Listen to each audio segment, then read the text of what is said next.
มาแบบนี้แล้วละเด้อหิวก็สิได้กินแล้วได้แบบนี้นะก็สิมีแกงแน่มีก้อยป่าแล้วก็พักมีซีซ้อมนั่นแหละพี่น้องเอ้ย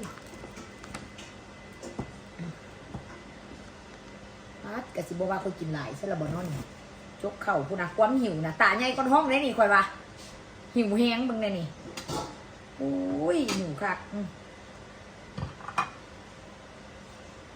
ประมาณนี้เนาะ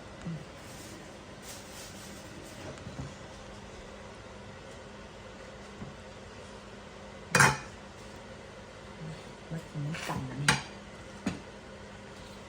แกงซาดบึงไงคนผู้น้อยๆก็จะกินงูอันนั้นแทะแบบนี้หิวแห้งได้พี่เนาะ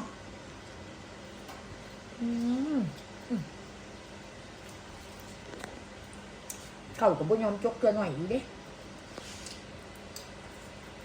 มือก็เลยเอาปลาไปนี่แซ่บขาดสมอยากอี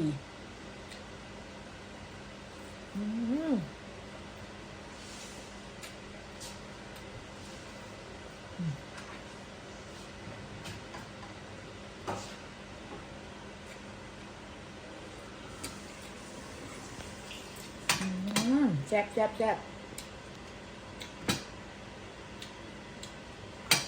สมขึ้นอยากอีได้นี่ข่อยเนี่ยเฮ้ยโบแมนสมขึ้นอยากของน้องข่อยปะต้องมันหิวข้าวหลายก้อน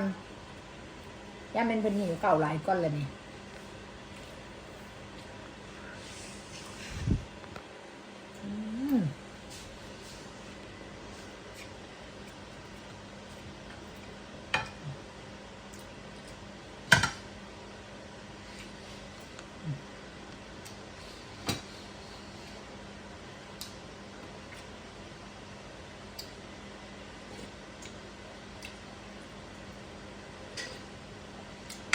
แซ่บเด้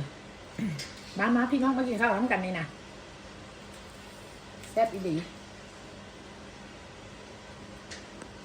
ข้าวเจ้าข้าวแรงนะบ่อยู่ทางไหนก็ได้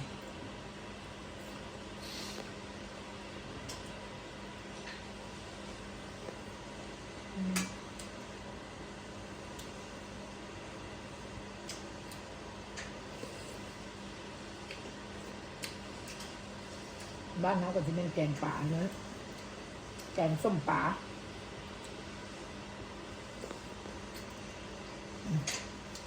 เก่าเฮงก็ลวกปากไปแล้วได้แบบนี้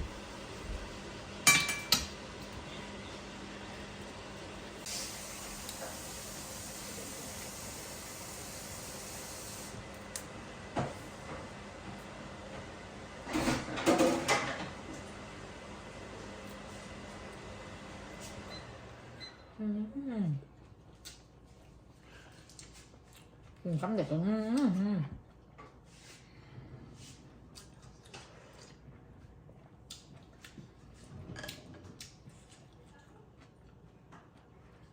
แกงส้มกระแซบมันเข้ากันได้กับก้อยป่ามีก้อยป่าต้องมีแกงป่าแกงส้มป่าตรงนี้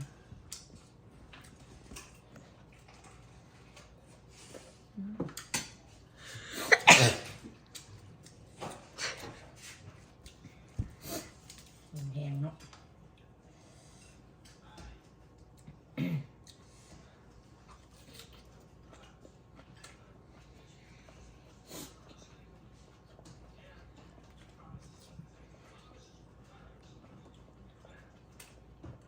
ขั้นหิวก็จะเป็นอย่างที่แหละก้อยนะกินก็ไม่ได้กินข้าวเนาะ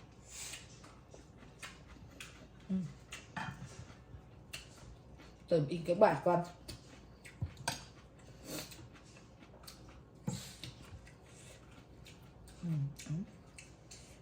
เติมไปอยากเลยโอ้ยเนาะอยู่เข้าแห้งคักแห้งเนี่ยจนว่าเห็ดคือนานแล้วแท้ว่าสันเตรียมของปลาแกงปลาต้มปลาอันคำใหญ่นี่มันไม่ได้ใหญ่น้ำหยังเลยใหญ่น้ำมันพัก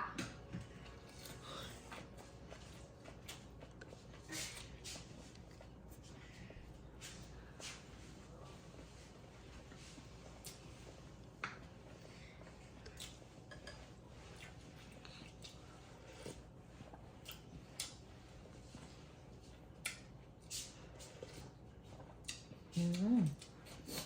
มูน้ำแกงลงไปมีแห้งยาวยาว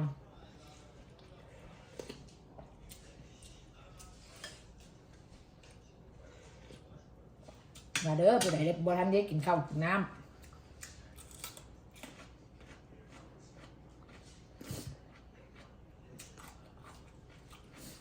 มาถึงก้อยป่าน้ำกันนี่กับผักสลัดรวมมิตรก้อยป่าแบบง่ายๆเฮ็ดแล้วไวๆเนาะ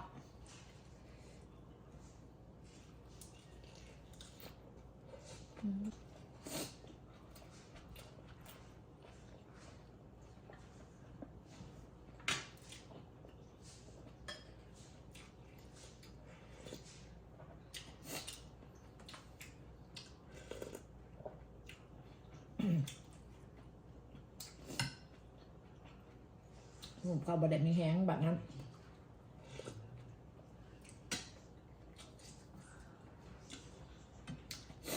ข้าวหูนนี่สงสัยย่านโบเบิร์ตอยู่ละกินคำใหญ่กินไปอยู่ละแบบนี้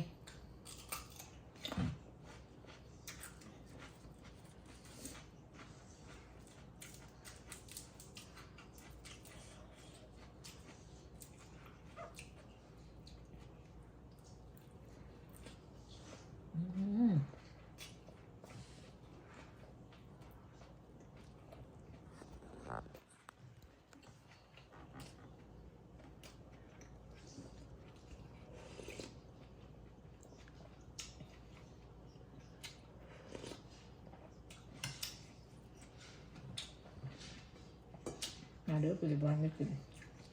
ยอมแพ้ปั้นนี้โบเบิร์ตขอไว้คืนเด้อโบเบิร์ตอีหลีพี่น้องใหญ่อีหลีก็สมบัติตาใหญ่ก้อนท้องอยู่ตอนหิวหันกาโอ้ก็สิบอิ่มพุ่นละ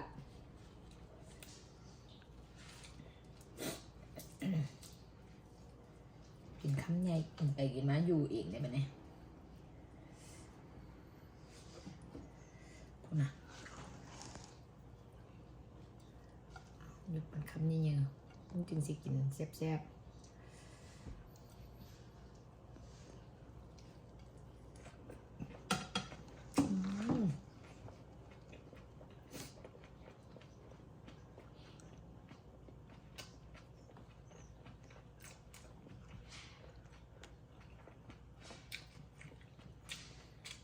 ไปดีเฮ็ดเองแซ่บเองเหรอเนาะ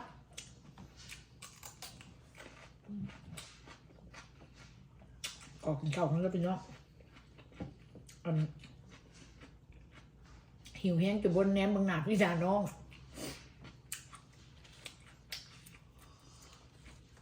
เบิ่งแต่ตอนนั้นแหละเนาะหิวแห้งจนก้มหน้ากินงุบย่านแต่เพิ่นมาขอกินน้ำ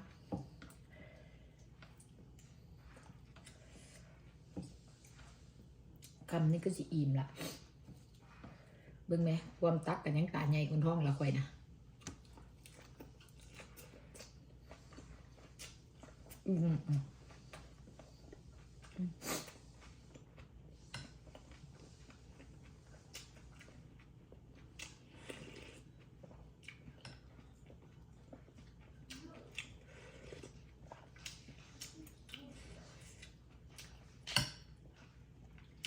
แกงปลา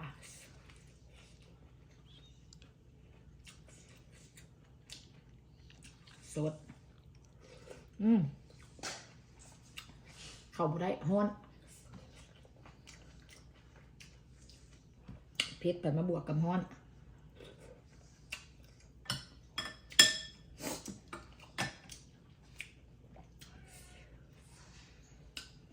โอเคพี่น้องคุยตัวยังในจานนี่แหละพี่น้องเอ้ย